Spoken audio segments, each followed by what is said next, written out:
Good morning everything. दोस्तों, हम लोगों ने जो स्टार्ट किया था वो डीसी मशीन स्टार्ट किया था। डीसी मशीन की जो क्लास हुई है, कल इवनिंग में जो क्लास हुई थी आप लोगों की, जिसमें आप लोगों को कुछ पार्ट्स के बारे में बताया था और उसके कुछ बेसिक प्रिंसिपल के बारे में हम लोगों ने बात की थी कि डीसी मशीन किस सिद्धांत पर कैसे कार्य करती है, उसके कौन कौन से पार्ट्स होते हैं। कम्यूटेटर है, ब्रश है, स्टेटर है, आर्मेचर है, योक है, इन सब के बारे में एक एक करके हम लोगों ने बात की है आपके सामने। क्या बेसिक प्रिंसिपल होता है उसके बारे में भी हमने डिस्कस किया था। फैराडे के विद्युत चुंबकीय प्रेरण सिद्धांत के आधार पर यह कार्य करती है। उसी बेसिक प्रिंसिपल को समझते हुए आज हम बात करेंगे डीसी जनरेटर के अंदर जो ईएमएफ प्रोड्यूस होता है, ईएमएफ जो उत्पन्न होता है वो किस प्रकार से होता है, कितना होता है और किन चीज़ों के ऊपर डिपेंड करता है। इन सब के बारे में हम लोग एक एक करके आपके सामने डिस्कस करेंगे। तो हम आज चलते हैं आगे। आप लोगों को जो कल समझाया था, कुछ बेसिक प्रिंसिपल के बारे में नॉलेज लिया था हम लोगों ने, उसी टॉपिक को आगे बढ़ाते हुए हम आप आज बात करेंगे ईएमएफ इक्वेशन की, जिसे आप कहते हैं विद्युत वाहक बल समीकरण। हमारी जो अल्टरनेटर्स एक 20 मिनट का वीडियो डाला था मैंने कल सुबह, उसमें भी मैंने ईएमएफ इक्वेशन के बारे में जिक्र किया था। ईएमएफ इक्वेशन होती क्या है?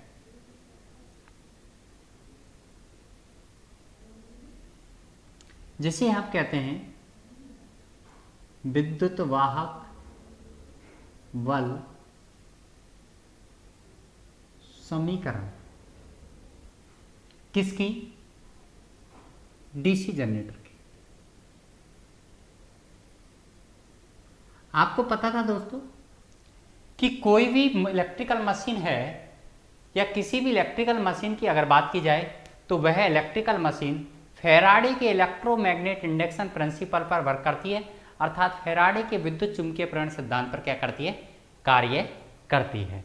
फैराडे के विद्युत चुंबकीय प्रेरण सिद्धांत के अनुसार किसी भी इलेक्ट्रिकल मशीन के अंदर जो ईएमएफ प्रोड्यूस होगा वो ईएमएफ उसमें होने वाले फ्लक्स परिवर्तन के समानुपाती होता है। यहाँ पर d phi upon d t जो होता है, d phi upon d t जो होता है, इसे कहा जाता है दोस्तों फ्लक्स परिवर्तन की दर। क्या कहा जाता है? फ्लक्स परिवर्तन की दर। यहां पर डी फाई जो वैल्यू है वो फ्लक्स की मात्रा को दर्शा रहा है, और यहां पर dt की जो वैल्यू है वो इस फ्लक्स को, डी फाई फ्लक्स को परिवर्तन, डी फाई फ्लक्स में परिवर्तन में लगा समय, यही होगा d phi upon d t. आप लोगों के सामने डी फाई क्या है? डी फाई क्या है? फ्लक्स की मात्रा। डी टी क्या है? फ्लक्स परिवर्तन में लगा समय। तो d phi upon d t के अकॉर्डिंग हम लोग यहाँ पर देखेंगे कि हमारा जो डीसी जनरेटर होता है, मैंने आप लोगों से क्या समझाया, इसके अंदर एक स्टेटर होता है, उसके बीच में एक आर्मेचर रोटेट होता है। तो यहाँ पर जो ईएमएफ डेवलप होता है वो किसके अंदर होता है? आर्मेचर चालकों के अंदर। किसके अंदर होता है? आर्मेचर चालक। कुछ बेसिक प्रिंसिपल मैंने पिछले वीडियो में आप लोगों को समझाया था और आपसे ये कहा था कि फ्लक्स जितना ज़्यादा कटेगा उत्पन्न होने वाले ईएमएफ का मान भी उतना ही ज़्यादा होगा। याद हो आप लोगों को, जिन बच्चों ने पिछला वीडियो नहीं देखा, सबसे पहले वो पिछला वीडियो देखकर उसके बेसिक प्रिंसिपल को समझें। मैंने आपसे कहा था EMF is proportional to V L V sine theta. V क्या? फ्लक्स घनत्व, एल क्या? लंबाई, वी क्या? वेलोसिटी। इसका मतलब आप लोग समझे कि फ्लक्स जितना ज़्यादा कटेगा उत्पन्न होने वाले ईएमएफ का मान सिंगल कंडक्टर के लिए आप लोगों ने इस तरीके से निकाला था कि अगर किसी कंडक्टर को किन्हीं दो पोलों के मध्य घुमाया जाए तो उसके अंदर इस फॉर्मूले के अकॉर्डिंग ईएमएफ डेवलप होता है। लेकिन आर्मेचर में ना तो अकेला कोई कंडक्टर घूम रहा है वहाँ पर, ना ही वो सिर्फ दो पोलों के बीच में घूम रहा, हो सकता है पोल 4 हो सकता है पोल 6 हो सकता है पोल 8 हो, पोल कितने भी हो सकते हैं डीसी जनरेटर के अंदर है। और आर्मेचर में नंबर ऑफ कंडक्टर्स जो हैं, चालकों की जो संख्या है, कोई फिक्स तो नहीं है कि एक ही कंडक्टर है या 2 है या 3 है या 10 है या 20 है, कितने कंडक्टर्स हैं वो भी डिपेंड करेगा। तो हम लोग उस आर्मेचर में कितने भी कंडक्टर्स हों, कितने भी पोल्स हों, उनको ध्यान में रखते हुए किस तरह से ईएमएफ निकाल सकते हैं वो देखो। फिर तो कंडक्टर की संख्या भी यूज आएगी और पोल्स की संख्या भी यूज आएगी, और ये भी यूज आएगा कि वो कितनी तेजी से घूम रहा है, क्या नहीं आएगा। d∅/dt के अकॉर्डिंग अगर बात करते हैं हम लोग, तो आपको अच्छी तरह पता है किसी भी आर्मेचर के अंदर या फील्ड फोर्स के अंदर फ्लक्स की वैल्यू जो कहलाती है वो फाई कहलाती है। फाई क्या है? पर पोल फ्लक्स। क्या है दोस्तों? पर पोल फ्लक्स, प्रति पोल फ्लक्स की वैल्यू है वो फाई है। फी क्या है? Number of pole. पी क्या है? नंबर ऑफ पोल। तो एक पोल के अंदर फ्लक्स फाई है, पी पोलों के अंदर वो फ्लक्स कितना हो जाएगा बताइए? पी पोलों के अंदर टोटल जो फ्लक्स हो जाएगा, यहाँ पर मैंने क्या बोला फ्लक्स, ये d∅ क्या है? फ्लक्स की मात्रा। तो फ्लक्स की मात्रा कैसे निकालोगे? एक पोल के अंदर फ्लक्स फाई, तो पी पोलों के अंदर कितना हो गया? p∅। तो d∅ क्या है? फ्लक्स की मात्रा। तो कितनी होगी फ्लक्स की मात्रा? देखो एक पोल के अंदर 5 फ्लक्स है, तो पी पोलों के अंदर कितना हो जाएगा? p∅। ये टोटल फ्लक्स की मात्रा हो जाएगी। अब बात ये आती है कि इस फ्लक्स को काटने में जो समय लगेगा, इसके परिवर्तन की दर का मतलब ये किसके द्वारा करता है? कंडक्टर्स के द्वारा। तो वो समय कितना लगा है वो समझने वाली बात है। वो समझने वाली बात क्या है कि यदि आर्मेचर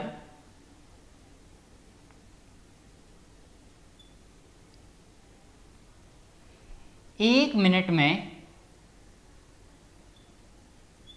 n साइकिल कंप्लीट करता है, कितना साइकिल कंप्लीट करता है? n cycle. तो n एक मिनट का मतलब क्या होता है? 60 सेकंड, क्या नहीं होता? और 60 सेकंड में कितने साइकिल कंप्लीट कर रहा है वो? n cycle. तो बताओ, आपको पता है कोई फ्लक्स है, मान के चलो ये पोल है,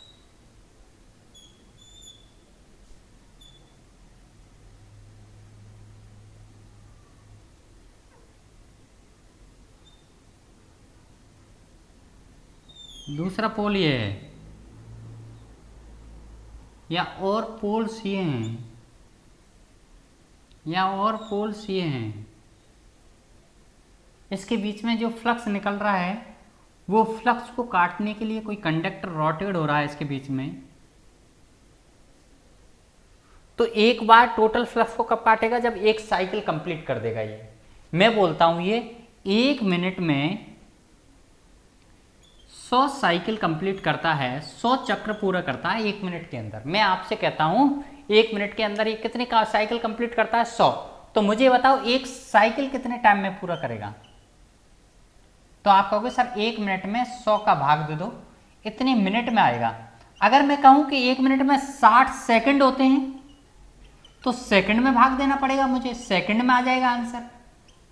कोई दिक्कत है? क्या आ जाएगा? सेकंड में आ जाएगा। आ जाएगा नहीं आ जाएगा? तो ये एक साइकिल कितने सेकंड में पूरा करेगा? 60/100 सेकंड में पूरा करेगा। इस तरीके से आप लोग निकाल सकते हैं एक साइकिल कितने टाइम में पूरा करेगा? 60/100 क्या सेकंड में ये पूरा कर लेगा। इसी तरह से 60 का आप लोगों ने क्या किया? 60 सेकंड के अंदर भाग दिया किसका? नंबर ऑफ साइकिल का। नंबर ऑफ साइकिल 100 की जगह n भी तो लिख सकता था, वो कितना भी हो सकता है, 50, वो 100, 150, 200, 1000, 2000, 5000। तो आप लोग इसको ऐसे भी लिख सकते थे। तो हाँ बिल्कुल लिख सकते थे। तो एक साइकिल को पूरा करने में जो समय लगेगा वो 60/n लगेगा। कितना लगेगा दोस्तों? 60/। ये 60/ क्या है? 60/n क्या है? यही dt की वैल्यू है। किसकी वैल्यू है? dt मतलब कि फ्लक्स को काटने में लगा समय। ये dt की वैल्यू का मतलब क्या होता है?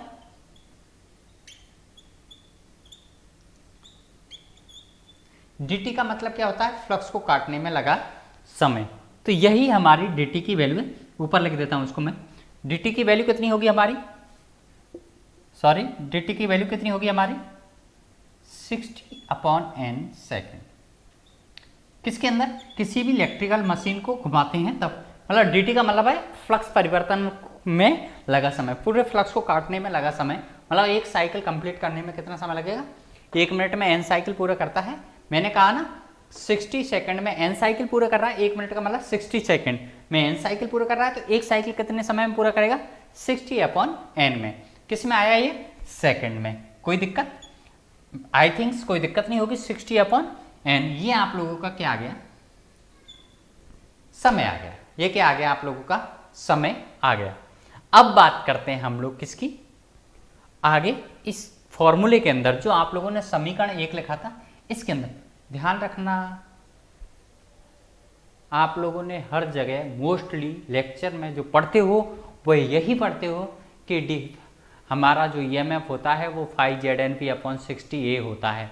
लेकिन क्यों होता है ये भी पढ़ना आवश्यक है कि सर हमें कंपटीशन देना है, तो कंपटीशन में सिर्फ ये नहीं पूछा जाएगा कि क्या होता है, कंपटीशन में कुछ भी पूछ सकता है। ध्यान रखना दोस्तों, हम लोग को नॉलेज माइंड इंक्रीज कब होगा? जब हमारा दिमाग वर्क करेगा, तभी जाके हम लोग इनको सॉल्व कर सकते हैं। और वर्क करने लगेगा तो हमारे सामने बनने वाले जो क्वेश्चंस होते हैं, जो ऑब्जेक्टिव टाइप क्वेश्चंस होते हैं, जो बन के आते हैं, ऐसे क्वेश्चंस जो कि कॉन्सेप्ट बेसिस होते हैं, उनका जवाब कब दे पाओगे? आप तब दे पाओगे जब आप लोगों के सामने उसके कॉन्सेप्ट क्लियर होंगे। कॉन्सेप्ट अगर क्लियर नहीं होंगे तो जो क्वेश्चंस बन के आप लोगों के सामने आते हैं, उन क्वेश्चन का जवाब आप लोगों के लिए देना क्या हो जाएगा? मुश्किल हो जाएगा।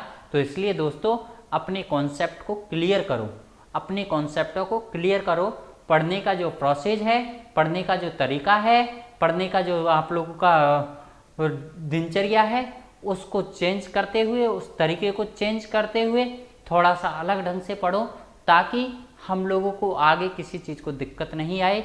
हम लोगों के सामने ये प्रॉब्लम्स क्यों आती है कि हम लोग पूरा नॉलेज लेने के बाद, पूरा लेसन को पढ़ने के बाद किसी टॉपिक को हम किताबों में छोड़ते नहीं हैं, पूरा पढ़ लेते हैं। उसके बावजूद भी उसी टॉपिक, उसी क्वेश्चन, उसी लेसन के अंदर से क्वेश्चन पुट होने के बावजूद भी हम क्वेश्चनों का जवाब नहीं दे पाते। उसका सबसे बड़ा रीज़न यही है कि हमने उसको पढ़ा है, समझा नहीं है। तो आपको सिर्फ पढ़ना नहीं है, आपको समझना है, पढ़ने के तरीके को चेंज करना है, पढ़ने की स्ट्रेटजी को चेंज करना है। आप लोग कैसे करोगे ये आप लोगों के ऊपर ज़्यादा डिपेंड करता है।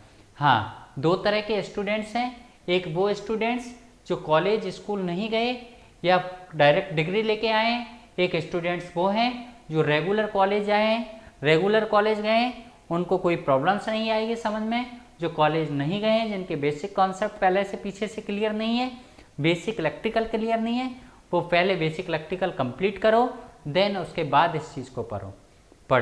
मैंने कोर्स को 2 भागों में डिवाइड किया है, आप लोगों को अच्छी तरह से पता है। मैं पहले से ही कह रहा हूँ, बेसिक क्लियर करो पहले। वो स्टूडेंट्स जिनका बेस क्लियर नहीं है, समझ रहे हैं मेरी बात? वो ज़माना गया, क्लास में भी कहते थे बच्चे सर का पढ़ाने का लेवल हाई है, सर इंग्लिश वर्ड यूज करते हैं। नहीं, मैंने हर चीज़ को इंग्लिश में भी लिखा है और हिंदी में भी लिखा है। मैं हर चीज़ को हिंदी में भी समझा रहा हूँ, मैं हर चीज़ को थोड़ा इंग्लिश यूज करके भी समझा रहा हूँ, क्योंकि मुझे पता है कॉम्पिटिशन में क्वेश्चन किस तरीके से पुट होते हैं।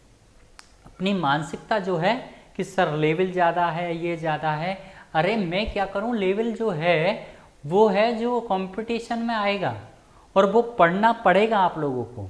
बहुत समय हो गया उस घिसे पिटे तरीके से पढ़ते हुए, ये तब इसीलिए तो हम यहीं के यहीं बैठे हैं। अगर हम अपना पढ़ने का स्तर थोड़ा सा सुधार लेते तो शायद हम यहाँ नहीं बैठे होते। समझ रहे हैं आप लोग? तो थोड़ा सा बी पॉजिटिव, सबसे पहले मेंटलिटी का खेल है, अपनी मानसिकता को सुधारो। अपनी मानसिकता तब तक सेट नहीं होगी पढ़ाई के प्रति, तब तक आप लोग चाहे इजी चीज़ हो चाहे हार्ड चीज़ हो उसको आप लोग प्रॉपर वे में समझ नहीं पाओगे। ध्यान रखना, इजी से ही हार्ड होता है, हार्ड से ही इजी हो जाता है। किसी इंसान के लिए कोई चीज़ हार्ड है, किसी इंसान के लिए वही चीज़ क्या है, इजी है। जिसने उसके अंदर वर्क किया है उसके लिए वह इजी है, और जिसने उसके लिए उसके अंदर वर्क नहीं किया, उसके अंदर कार्य नहीं किया, वो उसके लिए हार्ड है। समझ रहे हैं मेरी बात, क्या कहना चाह रहा हूँ मैं? आप लोग जो क्रिकेट खेलता है उसके लिए क्रिकेट खेलना आसान है, क्रिकेट इजी है। जो क्रिकेट नहीं खेलता उसके लिए क्रिकेट बहुत हार्ड है। समझ रहे हैं मेरी बात? जब तक वर्क नहीं करोगे किसी चीज़ में, इसी तरह की प्रॉब्लम्स क्रिएट होती रहेंगी। बी पॉजिटिव, माइंड को सेट करो, रेगुलर क्लास लो, पूरी क्लास लो। ऐसा नहीं 5 मिनट वीडियो देखा, 10 मिनट वीडियो देखा और आप लोगों ने मोबाइल ऑफ कर दिया, मोबाइल बंद कर दिया, फिर आते हो फिर 5 मिनट देखते हो, ये नहीं चलेगा। अपना टाइम डिसाइड कर लो। हाँ, थोड़ा सा आपसे पहले जो शेड्यूल था टाइम का क्लासेज का, वो थोड़ा सा प्रॉपरली नहीं था, लेकिन अब प्रॉपर रहेगा। इसकी हाँ, क्लासेज में रेगुलर डाल रहा हूँ 2-4-5 दिन से। कल से मैंने स्टार्ट किया है क्या, आप लोगों का डीसी मशीन सुबह लाइव क्लासेज की वजह से डिस्टर्बेंस हो गया था थोड़ा सा, तो शाम को मैंने उसको क्लासेज को दोबारा डाला, कल से स्टार्ट किया। ये टॉपिक जो अभी पढ़ा रहा हूँ सुबह भी मैं थोड़ा सा 20 मिनट का वीडियो जिस पर डाल चुका हूँ, उसी टॉपिक को मैं दोबारा से एक सिस्टमेटिक ढंग से आपके सामने दोबारा से लेके आया हूँ। तो आगे ध्यान रखो, इस चीज़ को प्रॉपर समझो। हम लोगों ने जो समझा था वो क्या समझा था, EMF is proportional to d phi upon d होता है। तो आप बताओगे दोस्तों, मैं आपसे पूछना चाह रहा हूँ यहाँ पर डी फाई की वैल्यू क्या है? आप क्या कहते हो? डी फाई सर यहाँ पर क्या है? डी फाई है फ्लक्स में परिवर्तन की दर, डी फाई है फ्लक्स की मात्रा। तो बताओ कितनी है फ्लक्स की मात्रा? आपको समझाया था अभी मैंने, कितनी है? कमेंट करके बताइए कितनी है डी फाई की वैल्यू कितनी है? अभी बोला ना, एक पोल के अंदर फ्लक्स फाई है तो पी पोलो के अंदर कितना हो जाएगा, पी फाई। तो डी फाई की वैल्यू कितनी हो जाएगी, पी फाई। कितनी हो जाएगी, पी इंटू फाई। तो यहां पर आप लोग क्या करोगे, डी फाई की जगह डी फाई की वैल्यू लिखोगे पी फाई। और dt क्या है, dt क्या है, dt क्या है, फ्लक्स परिवर्तन की दर में जो लगा समय है वो है, मतलब टाइम जिसका आप भाग दे रहे हो, वो समय जिसमें उस फ्लक्स को काटा गया है। एक बार, बार बार काटेगा वो तो, लेकिन एक बार काटने में जो समय लगा है, या आप कह सकते हो एक कंडक्टर को पूरी तरह से एक बार घूमने में जो समय लगेगा वो है, वो कितना है? आप लोग जानते हैं 1 मिनट में अगर n चक्कर काटता है तो एक चक्कर कितने में काटेगा, 1/n। 1 मिनट बोला था, सेकंड में कन्वर्ट करूंगा तो 1 मिनट की जगह 60 सेकंड लिख दूंगा। 60 में n का भाग दूं, टाइम निकाल रहा हूं ना, तो टाइम में भाग दूंगा स्पीड का। समझ रहे हैं मेरी बात, क्या कहना चाह रहा हूं? नहीं समझ रहे तो समझ जाओगे, दोबारा से प्रॉपर अपने माइंड को स्थिर करो। कोई दिक्कत किसी को? मैंने कुछ नहीं किया, dt की जगह dt का मान लिखा। dt का मान क्या है, 60/n। क्यों आया वो मैंने समझाया, दोबारा से उसको रिवाइंड कर लो आप लोग, सोचो समझो समझो और देन लिखो। यहाँ पर डायरेक्ट रटना नहीं है किसी चीज को। EMF की वैल्यू कितनी है, पी फाई अपॉन 60/n। आपको पता है पी फाई बटे 60, n कहाँ चला गया ऊपर? अरे सर आपने तो बोला था कि इसमें नंबर ऑफ कंडक्टर्स बहुत ज्यादा होंगे, अभी तो एक ही कंडक्टर के लिए निकाल रहे हो, क्योंकि कंडक्टर की अभी मैंने कोई बात नहीं की। मैंने कहा आर्मेचर घूमेगा, आर्मेचर में तो एक कंडक्टर काट रहा है अभी तो। फ्लक्स की बात हुई है, स्पीड की बात हुई है, लेकिन कितने कंडक्टर उस स्पीड से घूम रहे हैं इसकी बात नहीं हुई। तो ये जो मान आया है आपके सामने, ये क्या आया है, ये सिंगल कंडक्टर की वैल्यू आई है। सिंगल कंडक्टर में EMF का मान, सिंगल कंडक्टर में EMF का मान जो डेवलप होगा वो कितना होगा, phi P N upon 60। N क्या है यहाँ पर, घूर्णन गति। पी क्या है, पोलों की संख्या। फाई क्या है, फ्लक्स। 60 कहाँ से आया है, मैंने बता दिया, 60 टाइम है जो 1 मिनट को सेकंड में कन्वर्ट करने के लिए यूज किया है हम लोगों ने। किसी को कोई दिक्कत है तो बोल सकता है। समझ रहे हैं मेरी बात? अब देखो, मान के चलो आर्मेचर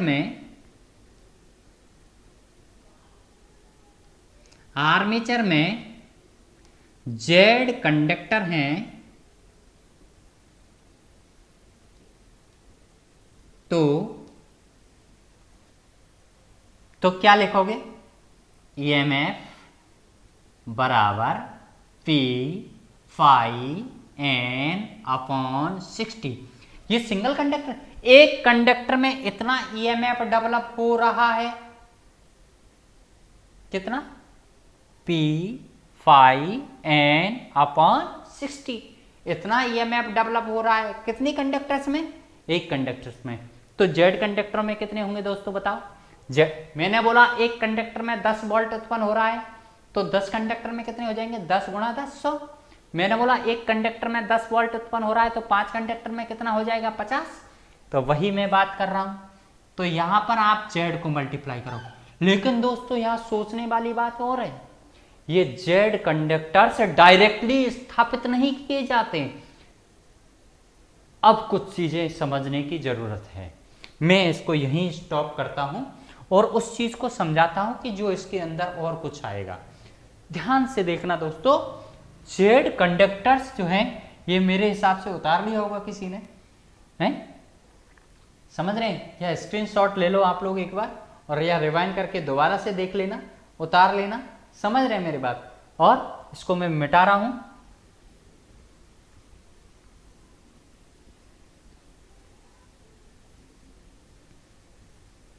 अब दोस्तों समझने वाली बात जो है यहां पर वो प्रॉपर ये है, अपना दिमाग स्थिर रखते हुए, अपना दिमाग को स्थिर रखते हुए और एक निश्चित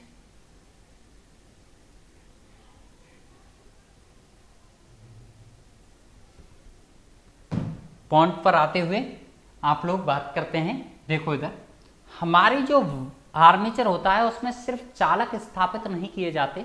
हालांकि अगर बात करता हूं मैं किसके अंदर, सैलिएंट पोल रोटर जो होते हैं उसमें छड़ें होती हैं कॉपर की, वो बात कर रहे हैं हम लोग डीसी मोटर या एसी मोटर की। वहाँ पर सैलिएंट पोल टाइप जो हमारे बनाए जाते हैं उनमें क्या होता है, बेसिकली हमारा दो प्रकार के 3 फेज इंडक्शन मोटर जो बनाई जाती है, दो प्रकार की बनाए, उसके रोटर का जो निर्माण किया जाता है वो बेसिकली 2 प्रकार के लिए। एक तो किया जाता है स्क्यूरल केज जिसे हिंदी में बोला जाता है पिंजर प्रेरण मोटर। पिंजर प्रेरण मोटर में जो हमारी आर्म रोटर बनाया जाता है उसके अंदर रॉडें फंसाई जाती हैं, वहाँ पर हम कंडक्टर की संख्या लेते तो ठीक लगता। यहाँ पर ऐसा कुछ नहीं होता, यहाँ पर वाइंडिंग्स होती हैं, और वाइंडिंग्स में कंडक्टर क्या होते हैं ये देखो आप लोग। अगर मैंने कोई वेव वाइंडिंग की, क्या की दोस्तों? वेव वाइंडिंग समझने का प्रयास करना। वेव वाइंडिंग की, इस वेव वाइंडिंग में एक कंडक्टर ये एक ऐसे की, ऐसे करते हैं वेव वाइंडिंग, ऐसे ऐसे ऐसे,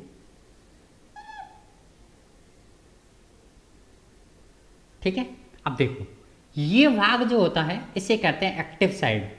क्या बोलते हैं? Active side. किसी वाइंडिंग का वह भाग जो स्लॉट के अंदर होता है उसे बोलते हैं एक्टिव साइड, और वही कहलाता है कंडक्टर्स। क्या कहलाता है?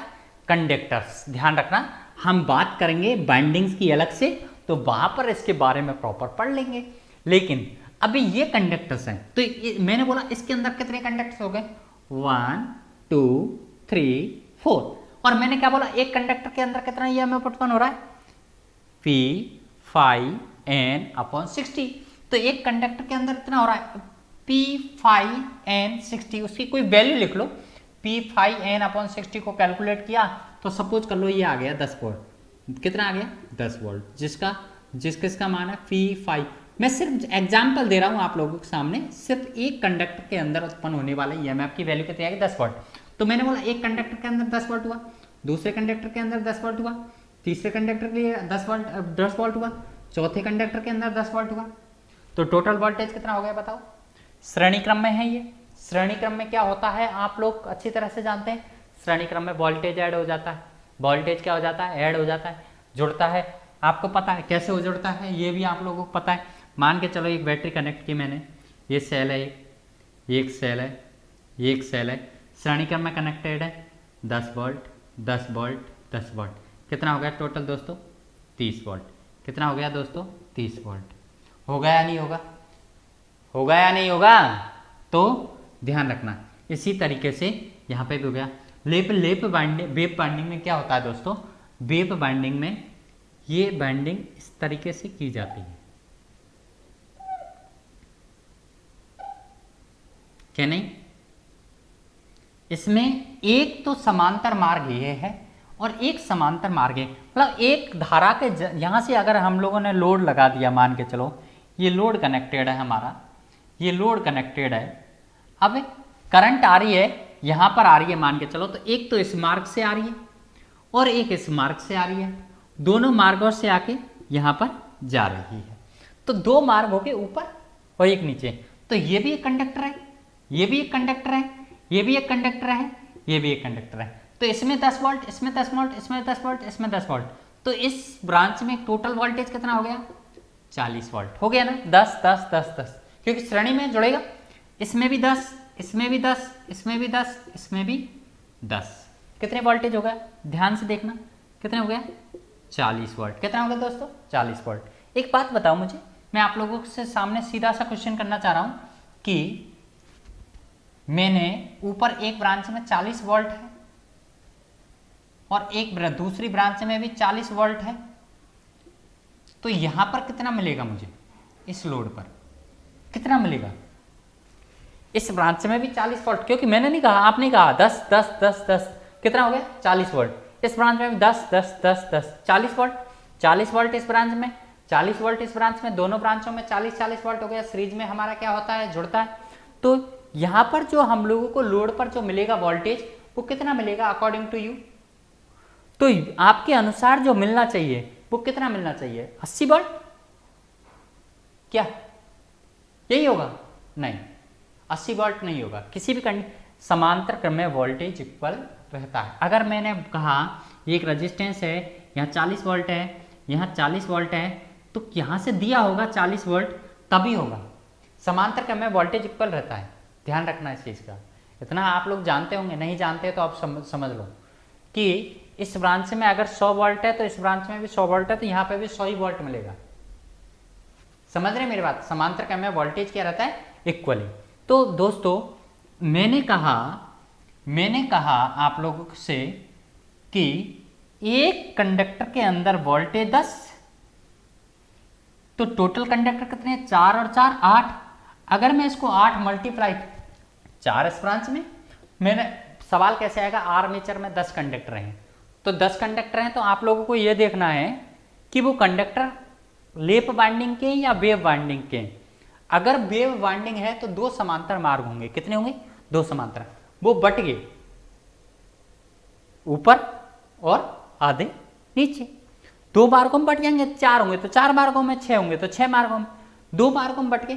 तो लेकिन अगर मैंने एक कहा कि 10 कंडक्टर हैं तो 10 को मल्टीप्लाई करोगे, मैंने यहां पर देखा 8 कंडक्टर तो 8 को मल्टीप्लाई किया, लेकिन इसके अकॉर्डिंग तो 80 आएगा टोटल वोल्टेज, क्योंकि टोटल वोल्टेज तो टर्मिनल वोल्टेज ही मेजर करोगे आप लोग। जो ईएमएफ आप लोगों को मिलेगा वही देखोगे ना, तो वो कितना होगा, 80 वोल्ट है। लेकिन मिलना कितना है यहाँ पर, समांतर मार्गों की संख्या की वजह से 40 वोल्ट है। तो आप ऐसा करो ना, इन सब टोटल कंडक्टर्स में 2 मार्गों में तो एक 4 का ही मिल रहा है, तो समांतर मार्गों की संख्या का भाग दे दो, तो कितना हो जाएगा, 4 और 10 चौका 40, तो मिलेगा कितना। एक बात अच्छी तरह ध्यान रखना, नंबर ऑफ कंडक्टर, ये कि 10 क्या था आपका, 10 किसकी वैल्यू थी दोस्तों, P phi n अपॉन 60, इसी की वैल्यू थी। P phi n अपॉन 60 की वैल्यू की क्या थी, 10। एग्जाम्पल के तौर पर देखा था। ये 8 क्या था, टोटल कंडक्टर, टोटल कंडक्टर को किससे दर्शाते हैं, n से।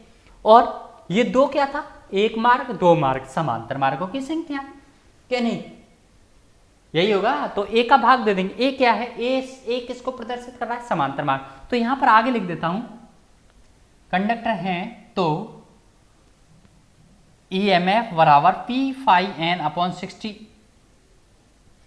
अपॉन यहां पर ए क्या है, यहां जेड कंडक्टर, क्योंकि देखो आपने 10 के साथ इसको मल्टीप्लाई किया, तो 10 क्या था, P phi n, यही माना था। यहां पर 8 क्या है, जेड, और 2 क्या है, समांतर मार्ग। जेड कंडक्टर ए समांतर मार्गों में स्थापित किए गए हैं।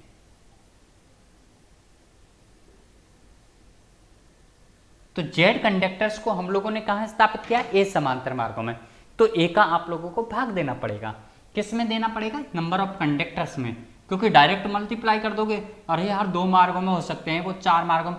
अब ए का मान कितना होगा वो आप लोग ये देखो कि यहाँ मैं एक एग्जाम्पल दिया अभी मैंने आपको। यहाँ पर कितने मार्ग थे? 2, तो 2 लिखा आपने। 4 होते तो 4 लिखते, 6। अब कितने होते हैं वो डिपेंड करता है वाइंडिंग्स के ऊपर। अगर आपने वेव वाइंडिंग की हुई है, आर्मेचर के आएगा वेव बाउंड जनरेटर या लेप बाउंड जनरेटर। अगर वेव बाउंड जनरेटर है तो ए का मान हमेशा 2 होता है, दिमाग लगाने की जरूरत ही नहीं है। कितना होता है? 2। क्यों होता है उसके बारे में हम बाइंडिंग्स में समझ में आएगा। अभी इतना याद रखो, ए का मान कितना होता है वेव बाइंडिंग्स में? 2। अगर आपने लेप बाइंडिंग की हुई है,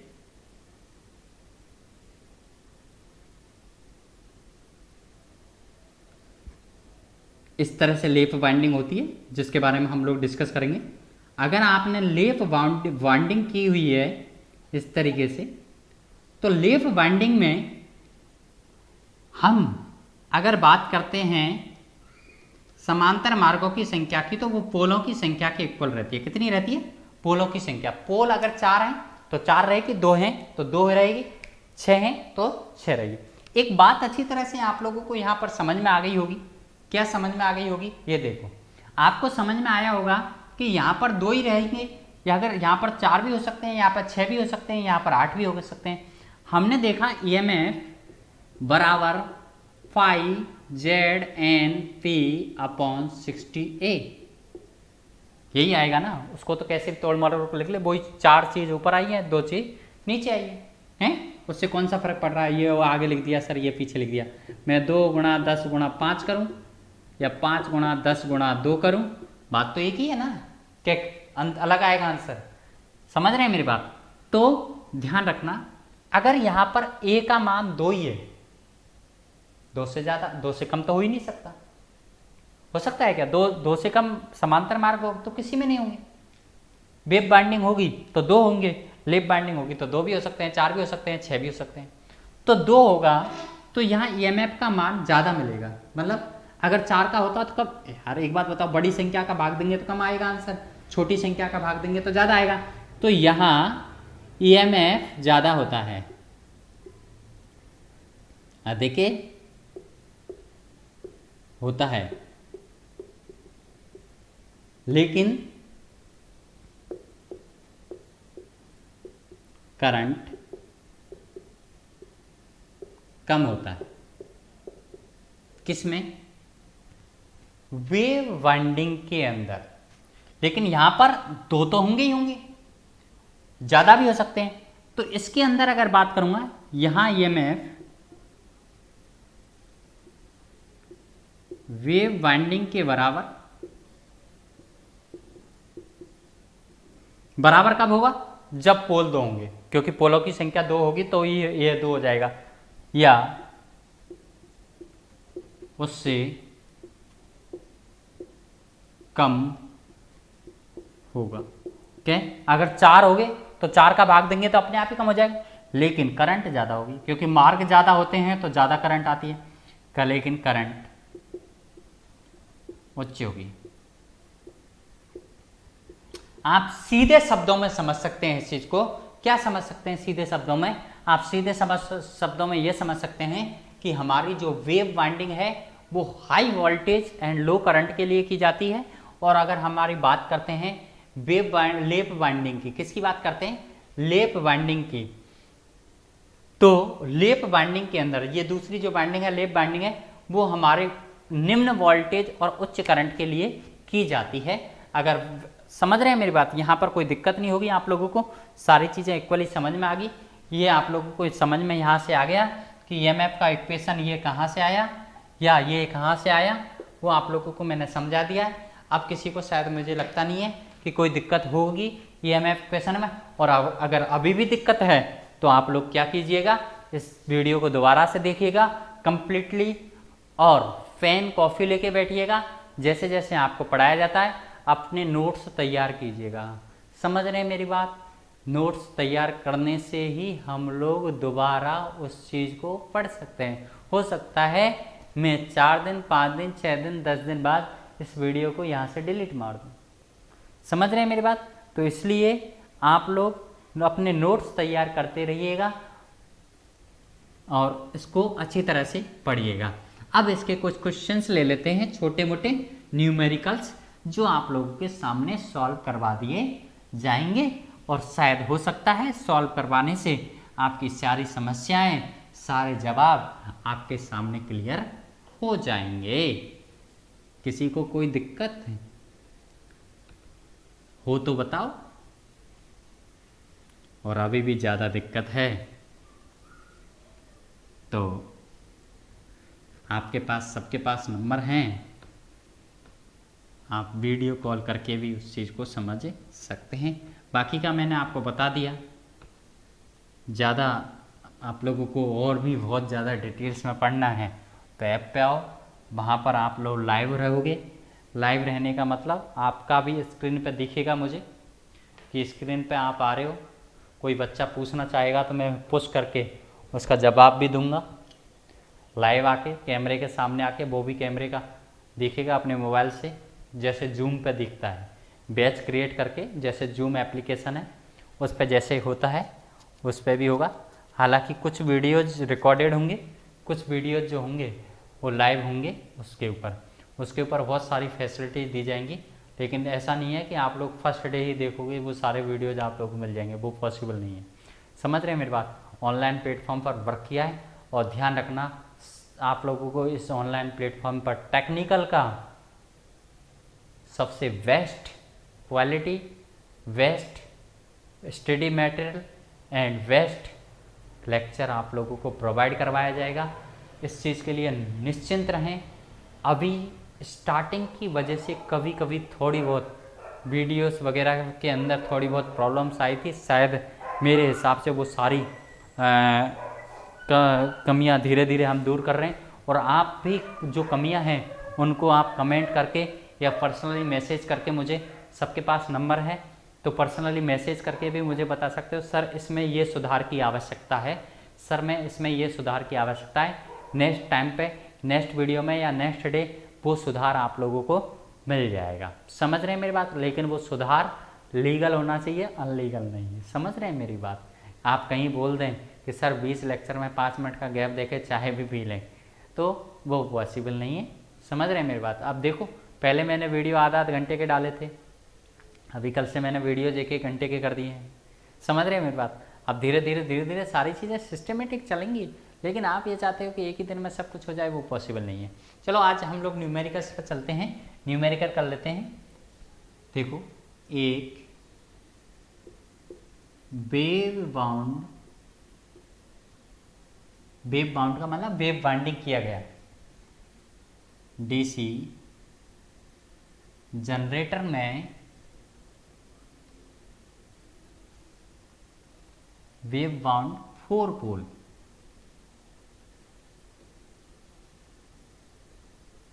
डीसी जनरेटर में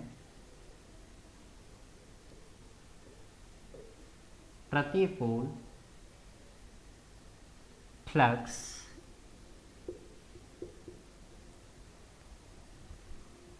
0.2 वेबर है। क्या है? 0.2 वेबर है, जिसमें कंडक्टर्स की संख्या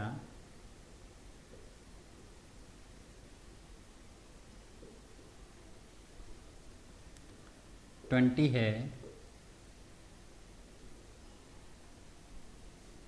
जिसे 500 आरपीएम के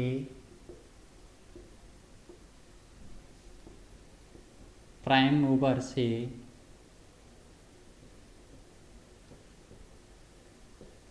घुमाया जा रहा है तो ईएमएफ ज्ञात करो। क्या होगा बताइए।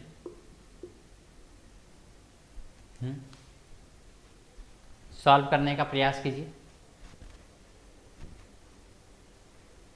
एक wave bound 4 volt DC generator में प्रति पोल फ्लक्स 0.2 वेबर है, जिसमें कंडक्टर की संख्या 20 है, जिसे 500 आरपीएम से घुमाया या प्राइम मूवर से घुमाया जा रहा है, तो ईएमएफ का वैल्यू क्या होगा। इधर देखिए, चलो मैं करता हूँ, अगला सवाल कीजिएगा आप लोग।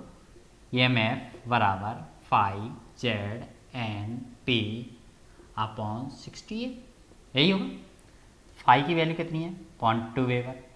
मैंने कोई गाइड से बुक से नहीं ले रहा, अपने मन से ही सवाल लिखा, क्योंकि हम लोगों को सवाल सीखना है, रटना नहीं है। वैल्यू चेंज हो सकती है। जेड की वैल्यू, जेड क्या है, number of conductors. Number of conductors कितने बताए मैंने 20। एन क्या है, घूर्णन गति, कितने आरपीएम से घुमाया जा रहा है। एन घूर्णन गति कितने आरपीएम से घुमाया जा रहा है, एन 500 है, इनटू पोल्स की संख्या। अगर बात करेंगे तो पोल की संख्या बात करेंगे तो पोल की संख्या कितनी हो जाएगी बताइए। पोल की संख्या है यहाँ पर 4/60 इंटू, अब देखो ए है, ए क्या है, समांतर मार्गों की संख्या। तो कौन सी वाइंडिंग की गई है, यहाँ पर ध्यान दीजिएगा, वेव वाइंडिंग। तो वेव वाइंडिंग के अंदर कितना आता है, वेव वाइंडिंग के अंदर समांतर मार्गों की संख्या कितनी आती है, 2। कोई दिक्कत, मेरे हिसाब से किसी को कोई दिक्कत नहीं होगी। तो अभी देखो आप लोग, यहाँ से 2 से मैंने इसको काटा तो कितनी बार गया, 10, 60 बचा है नीचे, 10 गुणा 2 किया तो 2.2 है ये वेव फ्लक्स की वैल्यू। 0.2 इंटू 10 किया तो 2 आ जाएगा, मतलब 10 इंटू 500 इंटू 4/60, यही होगा। तो दोस्तों ये 0.2 को 10 से मल्टीप्लाई किया तो कितना आ गया, 2 गुणा 500 इंटू 4/60। यहाँ पर अगर बात करेंगे तो 1000 और 4000/60, 0 से 0 गया, 6 बचा, कितना 4 बचा, फिर 6, 66.66 वोल्ट जनरेट हुआ। यहाँ पर कितना हुआ दोस्तों, 66.66 वोल्ट जनरेट हुआ।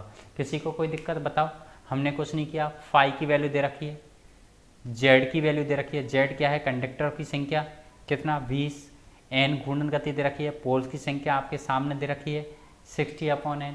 क्या दिक्कत आई है बताओ, किसी को भी कोई प्रॉब्लम्स आई हो तो उसके बारे में आप लोग बताइए। तो नहीं आई ना, तो एक और सवाल मैं आप लोगों के सामने करता हूँ।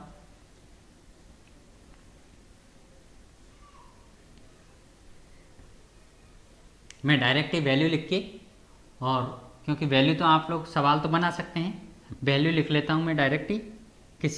मैंने कहा एक लेप बाउंड जनरेटर है, कैसा है, लेप बाउंड,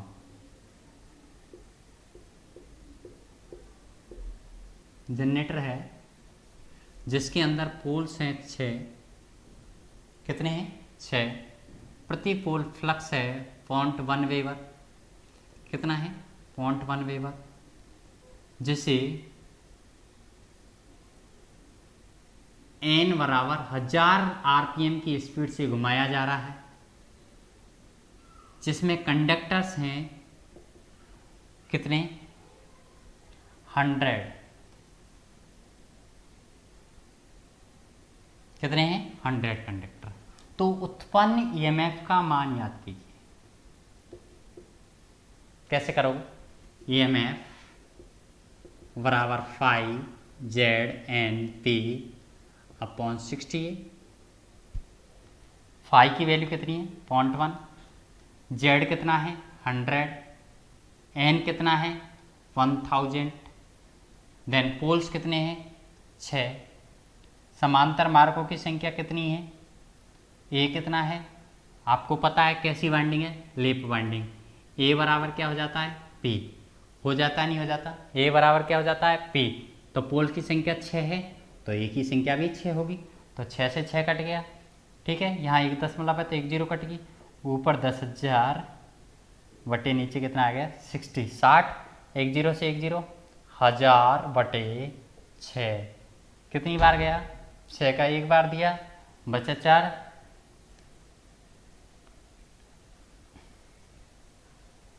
36, फिर भी बचा 4,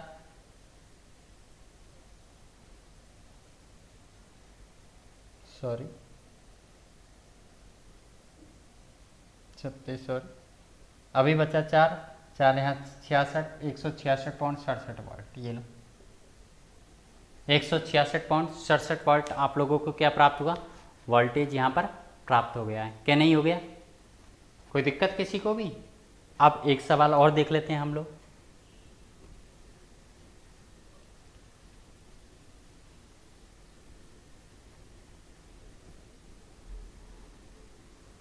इसी सवाल को नहीं, दूसरा सवाल देख लेते हैं। चलो,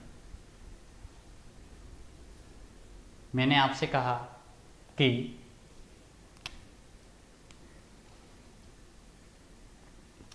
वेव 1 6 पोल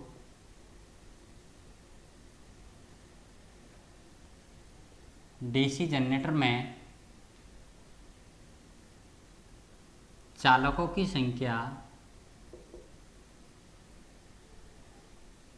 100 है।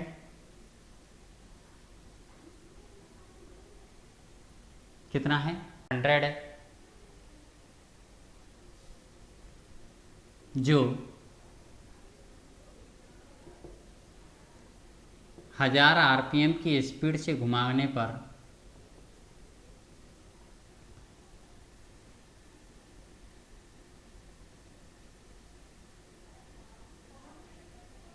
200 वोल्ट जनरेट कर रहा है। कितना 200 वोल्ट, तो पर पोल फ्लक्स क्या होगा, करिए। फ्लक्स की वैल्यू मैंने आप लोगों से पूछी है, ईएमएफ दे दिया, कितना उत्पन्न हुआ ईएमएफ 200 वोल्ट, तो पर पोल फ्लक्स क्या होगा बताइए।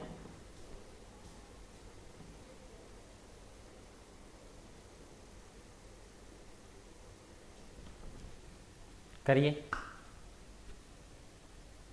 क्या फॉर्मूला लगेगा, आपको पता है ईएमएफ बराबर phi Z N P upon 60 है।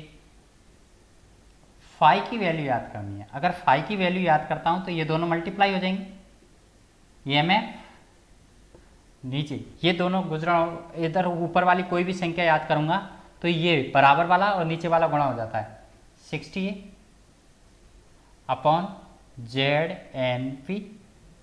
अब तो कर लोगे, अब कोई दिक्कत है, अब तो सिर्फ कैलकुलेशन करना है आप लोगों को। ईएमएफ की वैल्यू कितनी है 200 वोल्ट, 60, समांतर मार्गों की संख्या कितनी है बताओ 6, क्योंकि सॉरी समांतर मार्गों की संख्या वेव बाइंडिंग है तो ए बराबर 2 होती है, कितनी होती है 2, तो यहाँ पर 2 बटे नीचे क्या है जेड, जेड कितने 1000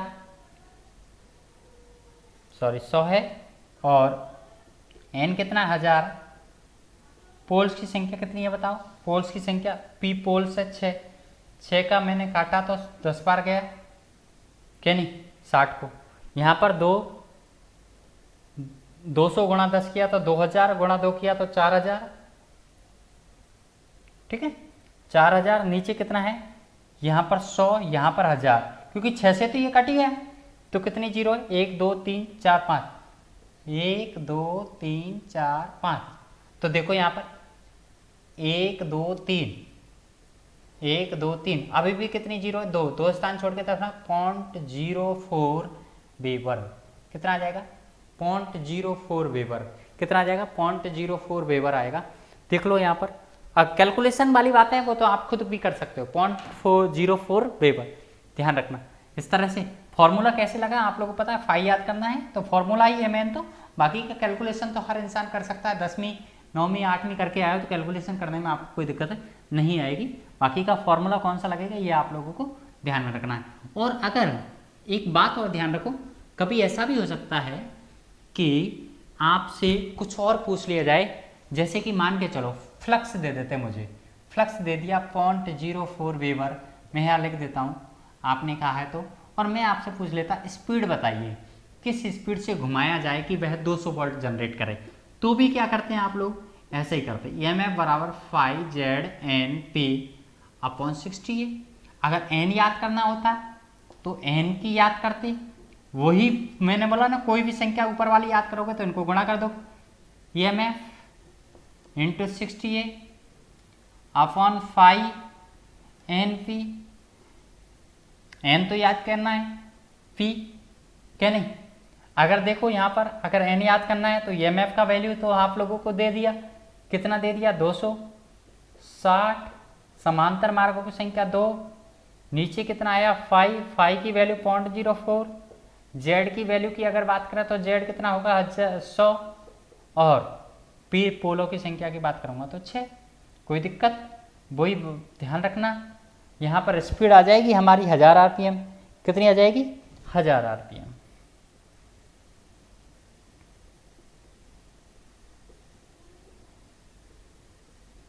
ये लो, कोई दिक्कत हो तो बताओ। इसी तरह से आप लोग सवालों को सॉल्व कर सकते हैं। आगे कल हम लोग देखेंगे जो वीडियोज बनाएंगे, कल का मतलब वही सुबह मॉर्निंग में हम लोग जो देखेंगे वो क्या देखेंगे? हम देखेंगे types of DC generator according to connection, series generator, shunt generator, compound generator, separately exciting generator हैं। कई प्रकार के जनरेटर होते हैं। सेल्फ एक्साइटिंग जनरेटर हैं, कंपाउंड में भी 2 प्रकार के होते हैं, शॉर्ट शंट, लॉन्ग शंट, सभी तरह के जनरेटरों के बारे में देखेंगे। और आज के लिए इतना ही, धन्यवाद। पूरे वीडियो को अगर आपको अच्छा लगा है, मैंने पढ़ाया है उसमें दम है, तो आप इसको लाइक करो, शेयर करो, सब्सक्राइब करो। मज़ा तब आएगा जब यहाँ पर लाइव दिन प्रतिदिन बढ़ते जाएंगे, सब्सक्राइब बढ़ते जाएंगे, आपका सहयोग मिलेगा तो फुल एनर्जी के साथ पढ़ाएंगे। सहयोग नहीं मिलेगा तो ज़्यादा दिन कंटिन्यू नहीं रह पाएंगे। समझ रहे हैं मेरी बात? तो आपका सहयोग अनिवार्य रूप से मिलना चाहिए। और आपका क्या सहयोग है? जैसे मैं भी टाइम निकाल कर आपके सामने लेक्चर दे रहा हूँ, तो आप भी 2 मिनट का टाइम निकाल कर इसको अपने फ्रेंड्स को, अपने दोस्तों को, अपने फेसबुक पर, अपने व्हाट्सएप पर शेयर करने की कोशिश करें। आपकी अति कृपा हो।